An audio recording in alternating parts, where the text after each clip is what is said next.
Hello viewers, let's start now. Growth and development की first theory से classical theory of development. इसमें दो economist हैं, एडम स्मिथ और एक है रिकार्डो। तो सबसे पहले हम एडम स्मिथ के बारे में पढ़ते हैं। एडम स्मिथ, जिसको हम फादर ऑफ पॉलिटिकल इकोनॉमी भी कहते हैं, जिसकी एक बुक है an inquiry into the nature and the causes of the wealth of nation. Actually ये जो बुक है, ये बुक का नाम बहुत इंपॉर्टेंट होता है और यूजीसी नेट के पर्सपेक्टिव में ये क्वेश्चन अक्सर पूछा जाता है कि जो एडम स्मिथ है उसकी बुक का क्या नाम है। तो ये आप लोगों को अच्छे से पढ़ लेना है, an inquiry into the nature and the cause of the wealth of nation.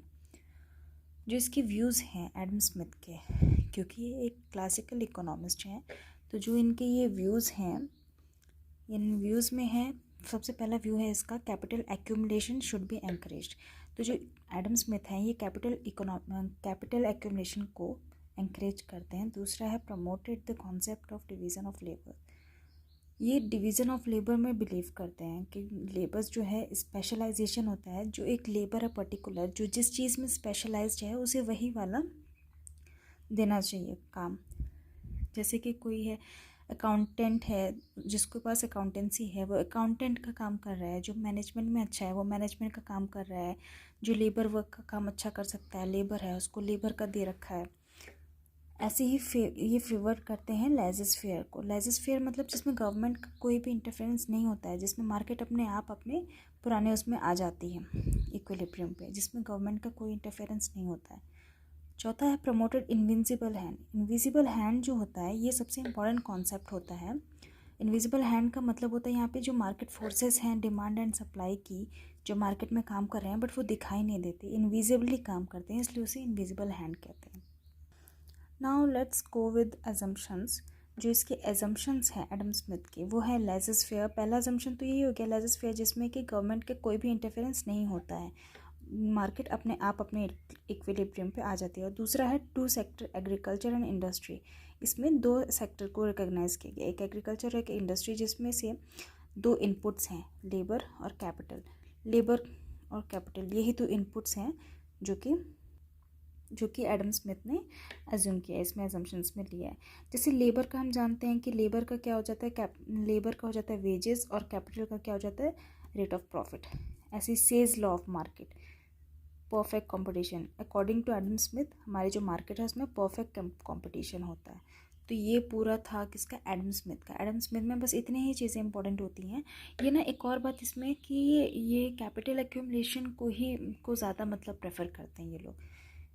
इसके अकॉर्डिंग क्या है कि जो कैपिटलिस्ट होते हैं उनका हमारे मार्केट में बहुत बड़ा हाथ होता है कैपिटल को बनाने में। Now let's go with Ricardian theory. Ricardian theory ये भी एक वो है, क्लासिकल थ्योरिस्ट ही हैं।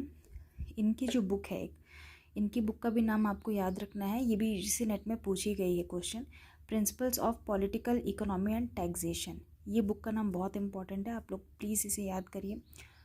रिकार्डियन थ्योरी में क्या है, टू स्टेजेस हैं, टू स्टेजेस इसने लिया है। एक स्टेज में तो ये कहता है कि प्रोग्रेसिव है और एक कहता है स्टेशनरी है। जो प्रोग्रेसिव स्टेट है इसमें रेट ऑफ प्रॉफिट जो है वो बहुत ज़्यादा हाई रहता है, और जो स्टेशनरी है इसमें जो प्रॉफिट होता है, रेट ऑफ प्रॉफिट, वो ज़ीरो होता है। तो ये जो दो स्टेट इसने मार्केट में लेकर रखी है अकॉर्डिंग टू रिकार्डो। नाउ हम ये जो दोनों स्टेजेस हैं इसको हम डायग्राम के हेल्प से आपको समझाते हैं। जैसे ये हो गया एम्प्लॉयमेंट और ये हो गया कैपिटल एक्यूमुलेशन। ये फर्स्ट चीज़ जो होती है हमारी, ये है प्रोग्रेसिव स्टेट, ये सेकंड हो गई रिग्रेसिव और ये हो गई स्टेशनरी। इसमें ये क्या कहना चाहता है कि जो ओ से लेके एल तक का जो एरिया है, जिसमें हमारे पास लेबर तो कम है और जो हमारी जो लैंड है वो भी फर्टाइल है, तो इसमें जो हमारा प्रॉफिट है वो रेट ऑफ प्रॉफिट क्या है, ज़्यादा है, हाई है रेट ऑफ प्रॉफिट, जिसमें हमें फर्टाइल लैंड तो मिल रहा है और लेबर वर्क भी कम है, लेबर भी कम है, तो ज़्यादा हमें प्रॉफिट होगा। देन यहाँ से रिग्रेसिव स्टेट स्टार्ट हो जाती है, जहाँ पर हमें प्रॉफिट तो हो रहा है लेकिन जो हमारा जो रेट ऑफ प्रॉफिट है वो थोड़ा सा डाउन हो रहा है। अब नाउ ये जो थर्ड स्टेट आ जाती है, जिसमें इसने बात की स्टेशनरी फेज जो ये होता है, इसमें क्या होता है, हमारा प्रॉफिट तो कंटिन्यू होगा, बट जो रेट ऑफ प्रॉफिट है वो ज़ीरो हो जाएगा, क्योंकि ये हाईएस्ट पॉइंट है प्रॉफिट का। इसके बाद अब ये जो होगा वो धीरे धीरे नीचे आना स्टार्ट हो जाएगा। इस यहाँ पे हमें प्रॉफिट तो हो रहा है लेकिन एक ज़ीरो लेवल पे रेट ऑफ प्रॉफिट जो है वो ज़ीरो है। और आप लोग बता सकते हो कि यहाँ पे रेट ऑफ प्रॉफिट ज़ीरो क्यों है? इसका रीज़न होता है डिमिनिशिंग रिटर्न्स, क्योंकि यहाँ से डिमिनिशिंग रिटर्न स्टार्ट हो जाते हैं, इसलिए हमें जो फर्स्ट रेट है इस पर हमें प्रॉफिट तो हो रहा है और वो बहुत हाई रेट से हो रहा है। कम लेबर था, कम लेबर वर्क था, लेकिन लैंड जो था वो फर्टाइल था। दूसरे में जब थोड़ा ज़्यादा लेबर बढ़ गए हमारे पास, जो फर्टाइल लैंड था उस पर ज़्यादा काम होने लग गया, ज़्यादा काम होने लगे तो प्रॉफिट तो होगा, लेकिन जो रेट है उसका थोड़ा सा कम होने लग जाएगा। और जो थर्ड स्टेट आ जाएगी जहाँ पे हमारा लेबर वर्क ज़्यादा हो जाएगा, ज़्यादा लेबर हो जाएंगे और लैंड जो है वो हमारा जो फर्टिलिटी है एक टाइम के बाद कम होने लग जाएगी, तो हमें प्रॉफिट तो होगा, जब हाईएस्ट है प्रॉफिट तो होगा लेकिन कम रेट से होगा, प्रॉफिट जो है वो कम होगा। So this is it. हमारे जो दो क्लासिकल थ्योरिस्ट हैं, इकोनॉमिस्ट हैं, इनके बारे में हमने पढ़ा और समझा।